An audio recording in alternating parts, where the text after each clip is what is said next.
welcome the panelists on the stage. You can come up, please.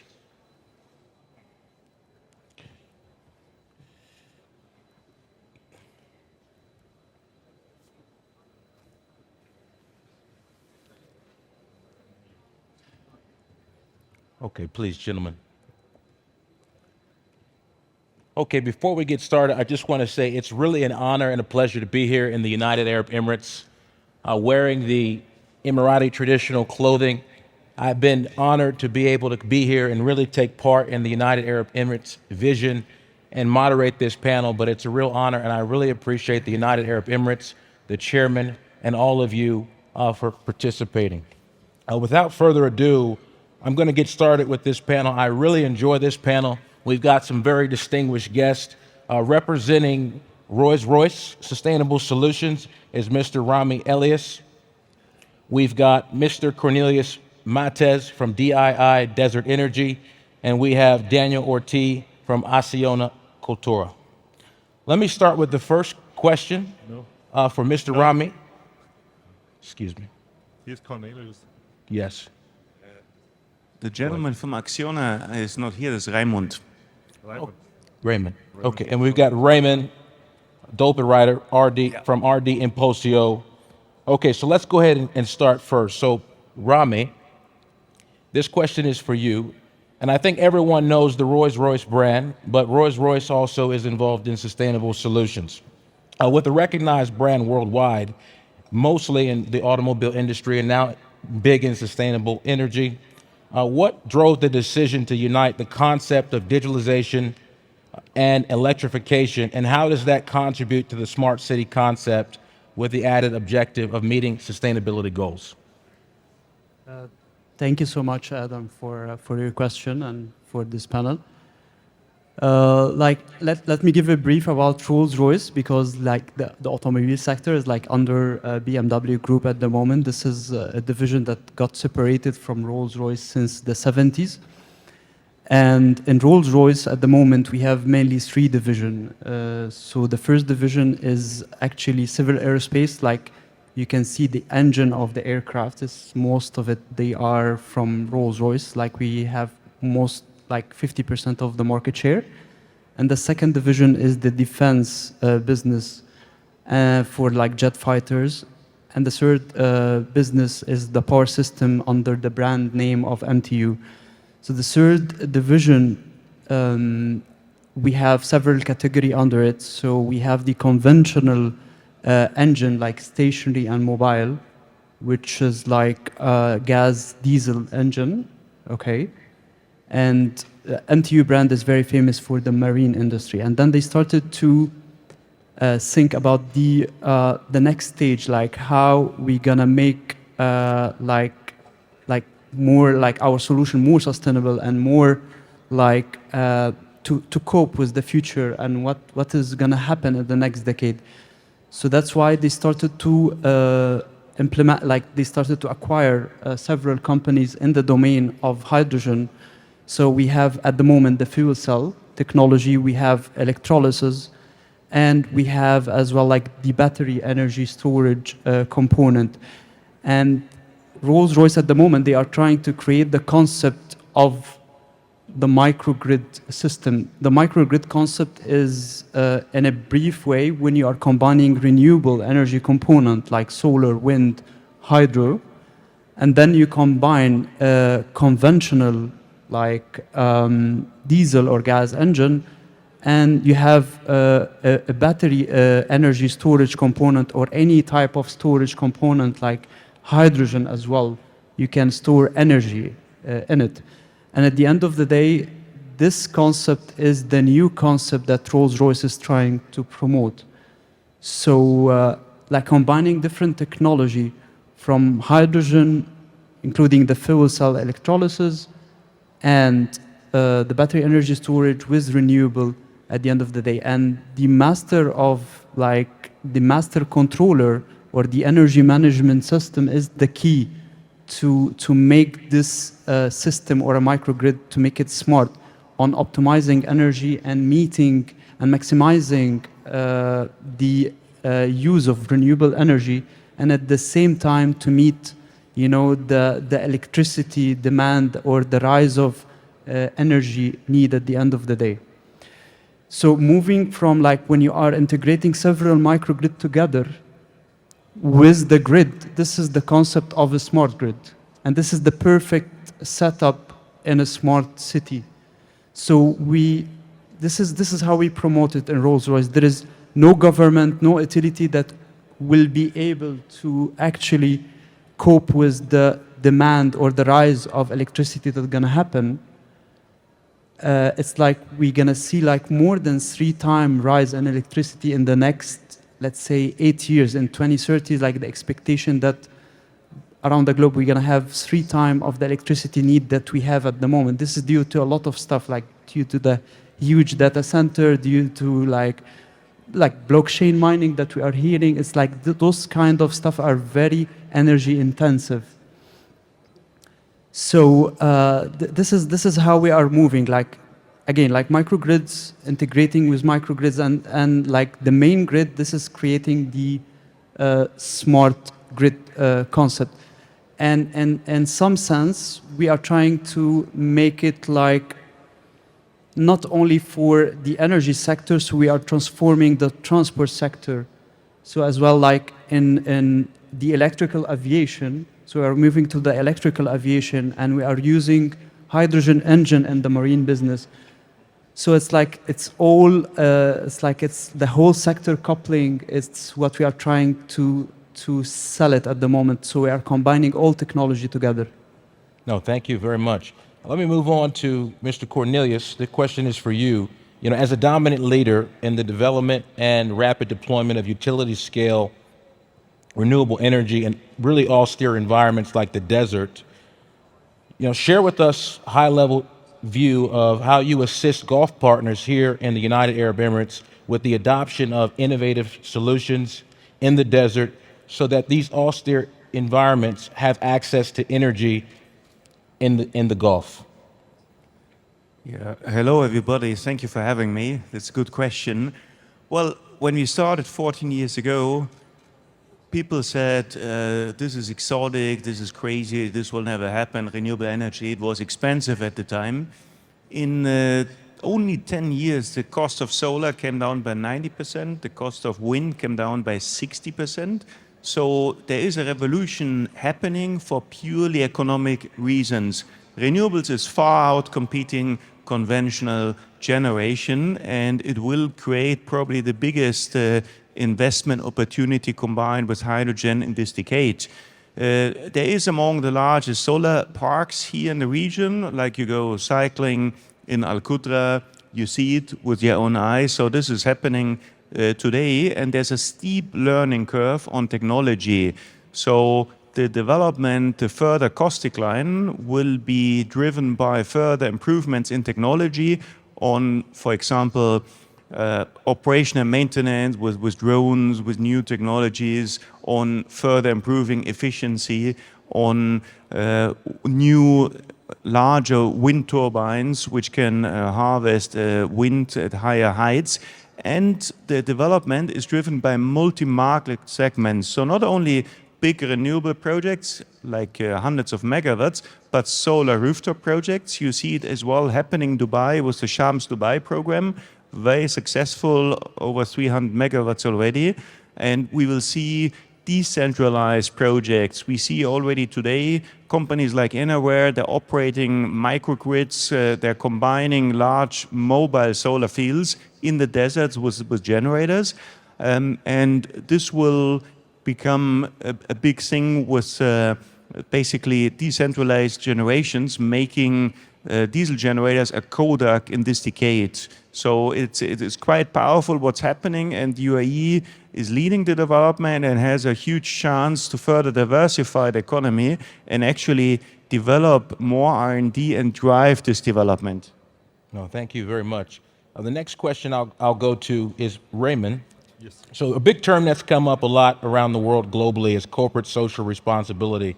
And as a leading executive in corporate social responsibility, which is really contributing to transforming the public and private sector, I want to get your thoughts in regards to what your firm is known for. How can firms move toward adopting corporate social responsibility in the United Arab Emirates and globally? So what does CSR means to companies? CSR helps businesses say what they're doing well without having data to back up its claims. CSR means in a short form, doing good and avoiding bad. This form of self-regulation, ensuring business actions and having a positive impact on the environment, consumers, employees, and communities.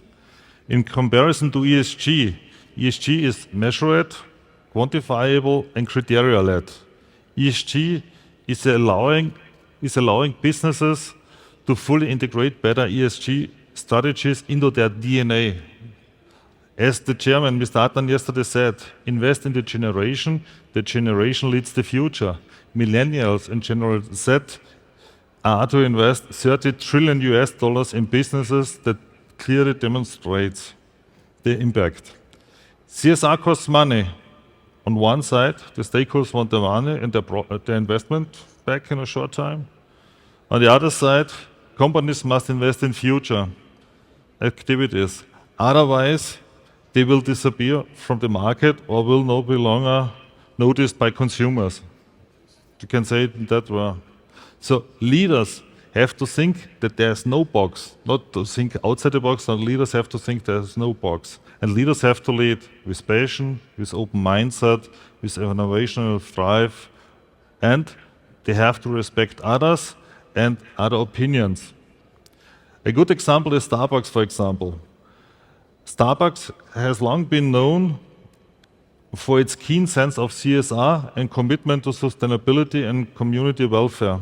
According to its 2020 Global Social Impact Report, these milestones includes reaching 100% of ethically sourced coffee, creating a global network of farmers, providing them with 100 million trees by 2025, pioneering green building throughout its stores, and so on and so on.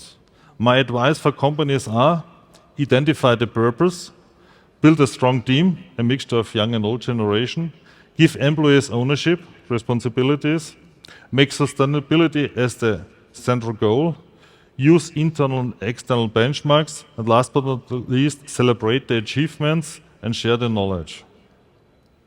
No, thank you. Rami, let me go back to you. A lot of conversation has been around the United Nations sustainability goals, and now we're on track to focus on net neutrality by 2050. You know, what practices have you adopted to stay on target, and what are some ways to overcome challenges that firms encounter with trying to meet the United Nations sustainability goals for net neutrality?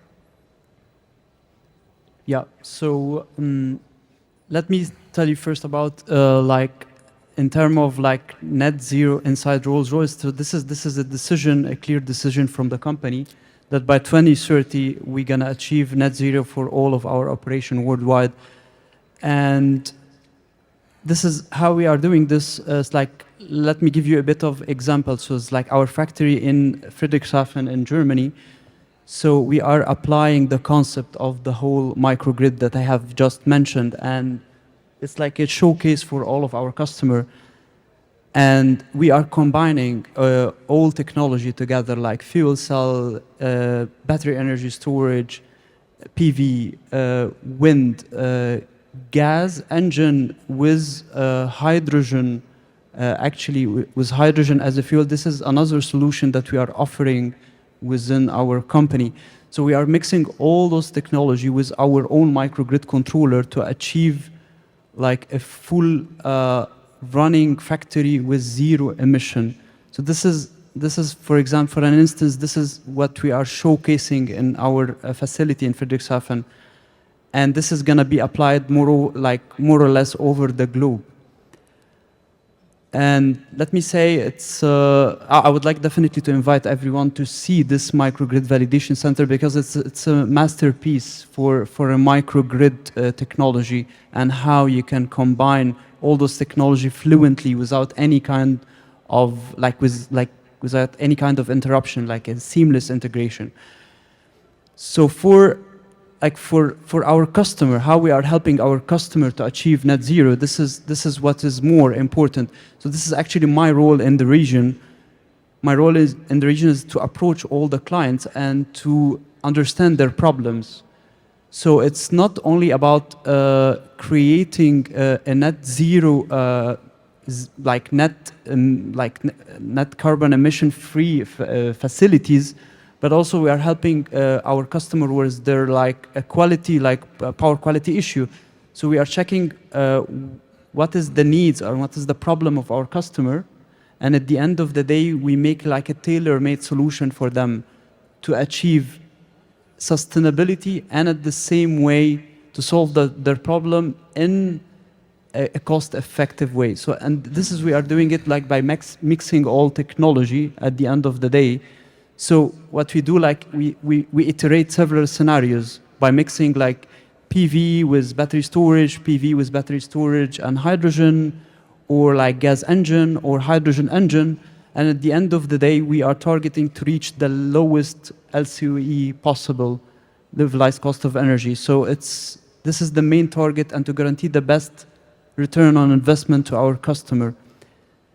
And to be honest, it's not, when you are integrating all those resources, we are not saying it's just for sustainable logo or slogan on the company. No, it's actually a more feasible solution, because you are integrating all those solutions together, and at the same way you are really optimizing the generating resources to tackle your energy need on like a tailor-made action. And that's what create all the saving. And we have reached, to like a payback time of 3 to 5 years, which is like a pretty decent payback time. And we have achieved like a reduction on OPEX and several industrial facility with more than 20%, 30% savings. And some other application, if it's totally off-grid, it can reach to 40% saving. So those are the application, and this is how we are helping our client to reach a net zero. And at the end of the day, everyone is trying to reduce their carbon footprint. And this is our role, like how to make this happen in a cost-effective and feasible way. Fantastic. No, thank you. Thank you. So with this, we got about 2 minutes left, and I want to get these last two questions out. For Cornelius, really quickly, in 2020, your firm launched the MENA Hydrogen Alliance, bringing together public and private sector to kickstart these green hydrogen economies. How will hydrogen play a role in sustainable cities and accomplish the zero emission objective? Yeah, well, hydrogen is the big topic currently, and like as renewables 14 years ago, we might have started a bit too early, 6-7 years ago in hydrogen, but now it has become the big topic. Well, almost 3 years ago, we launched the MENA Hydrogen Alliance. Hydrogen is touted as a topic. It's probably the biggest investment opportunity in history. Goldman Sachs talks about a 12 trillion opportunity. We've done a report last year with Roland Berger and Mazda to look at the potential, up to 1 million jobs just in 3 GCC countries, up to 200 billion net revenues from hydrogen sales, mid to long term. This is quite significant. And the beauty about hydrogen is it's the missing piece, it's the rock star of the energy transition, because it's not only for the power sector, it goes to all other sectors in the industry, decarbonizing steel, mobility, decarbonizing transportation, even for heating and cooling. So it basically links all the pieces together, and it can convert. So you convert green electrons to green molecules, you can store, you can shift long term. And I think this is the beauty about hydrogen, and this is why we've spearheaded this initiative, and also for the UAE, it's just a huge opportunity to lead this development. Thank you. And with our last few seconds, let me just say for Raymond, the world is facing a depletion of vital resources. What advice can you give to the government here in terms of the circular economy? What are the benefits of recycling, and how can corporates make a return on their investments? Okay, going back 15 to 20 years, circular economy was a topic, but waste management was established. Now, waste management is a part of the circular economy things have changed and our activities have changed. So we focus now on more issues. Circular economy is for me an easy mathematical equation. Input equals output plus stock. Input, natural resources, output, waste, emissions, and stocks is material use and resources. So what does this mean? All inputs became outputs. So for me, this circular economy must be rewarded to a long run with lower taxes, for example, on products made from recycled materials. And on the way here, I was thinking about which advices I can give you. Companies who are prepared and ready to do it will survive. Rest will be part of the history. So say it hard, do it, or be history. And we all have this one life to live. We have the ability to accomplish everything, truly everything, if we use our time wise. And therefore I have made some 5 theses, what I think they're very important. First is, we cannot circulate everything. Zero waste means nothing to waste. So only unusable materials remains. Secondly, products must be recyclable in real terms, theoretically and technically. Third, use of raw materials as long as possible, focusing on durable products. And the fourth point is the important point, there's an increasing conflict, energy versus recycling. So the energy is the heartbeat of our industry. Energy markets become more and more interesting and attractive. So therefore, sorting materials before energy use. So energy market must be regulated, and waste is a rare resource. So for me, think global and act local. Fantastic. Well, thank you. Our time is up. So please give a round of applause to our distinguished guests. Thank you. Thank you.